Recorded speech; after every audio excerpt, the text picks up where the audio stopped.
Hello everyone, and welcome to this video. I thought that I would send you this video, that I'd make this video, because I'm just trying to think about the best way that these internet lessons can go, and I do believe that this is going to be an important part of teaching via the internet. This is based largely on my experience working with an association where we do performances, poetry performances. And the live thing doesn't really work that much for explanations.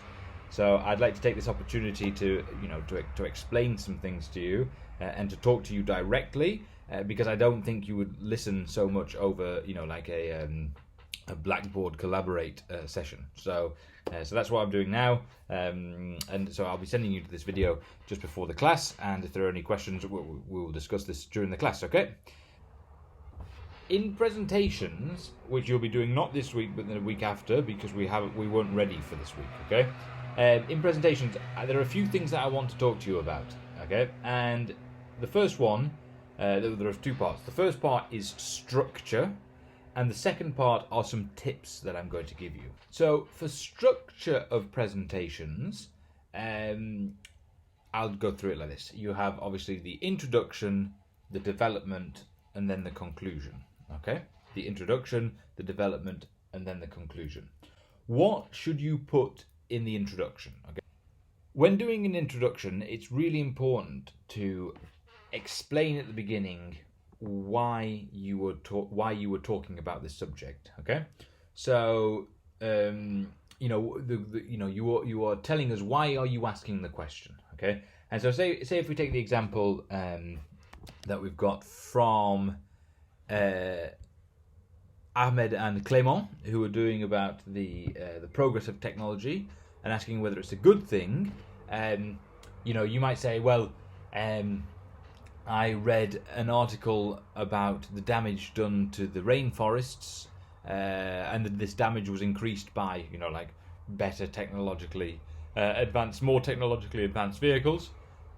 And this meant that more of the rainforest could be destroyed. Therefore, but on the other hand, I also know that technology has saved lives in terms of medical technology. So you've got this paradox, and I want to ask the question, why is technology a good thing?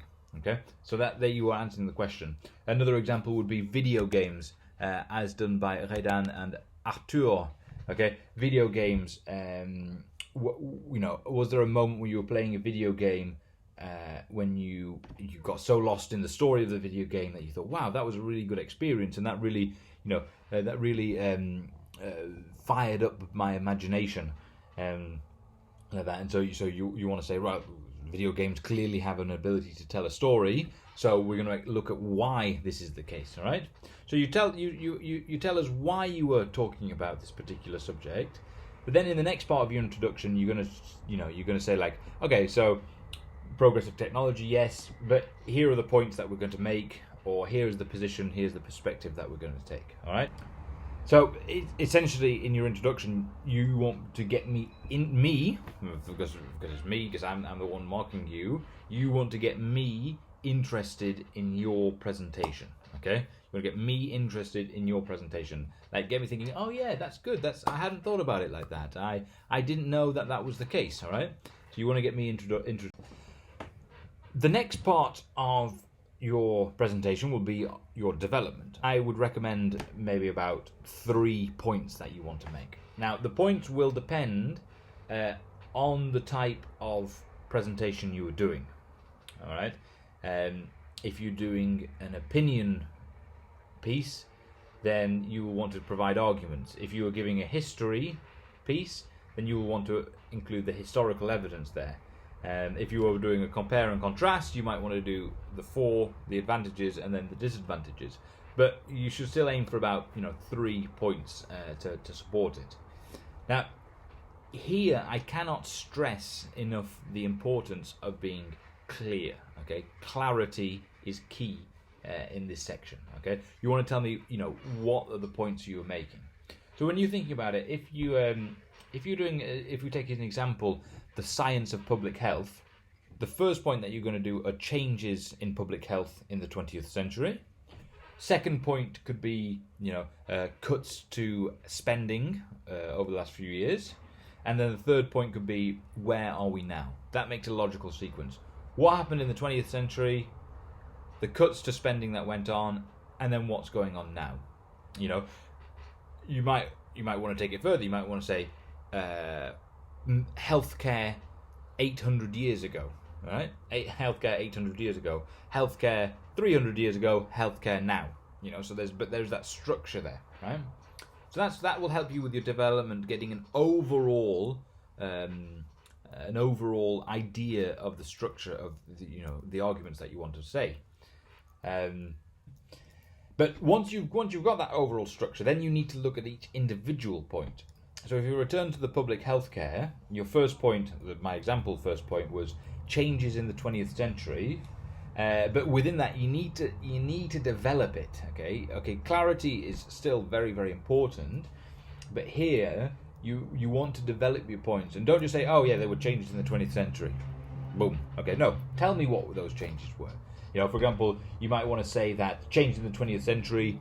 You might want to explain about World War I and World War II, and what that progress brought with it, the technological progress. The need to have bandages for soldiers in trenches, the discovery of penicillin,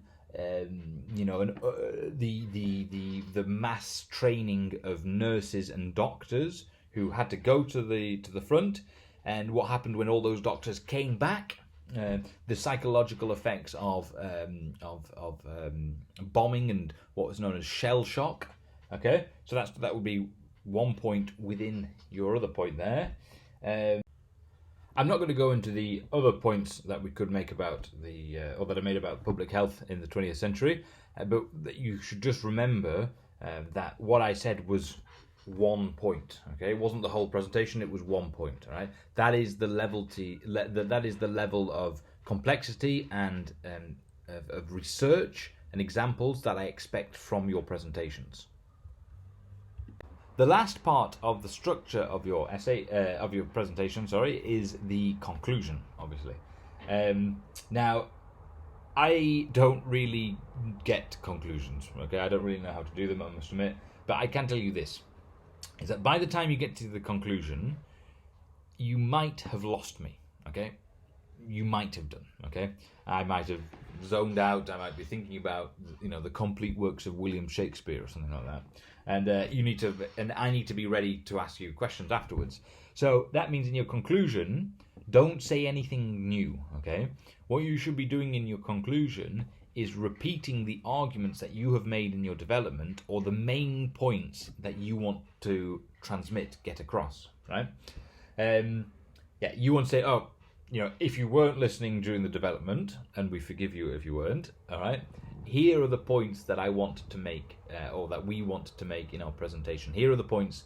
This is the takeaway that you should take from this presentation. The next thing that you should be doing, or the next thing I'd like to talk to you about now, are some tips that I've got for you, right? And tips, I've got 3 tips for you, okay? The first one is timing is key. Right? I cannot stress this enough. Right? I have seen so many presentations where people just forget that this is a timed exercise, right? Because it is a timed exercise, and you have 10 minutes to do this presentation. Right? And people just go on and on and on, and you go, well, please stop speaking. The 10 minutes is up. But no, they want to keep going. So timing is really important. And how do you do that? Well, it's very, very simple. You put on a timer, okay?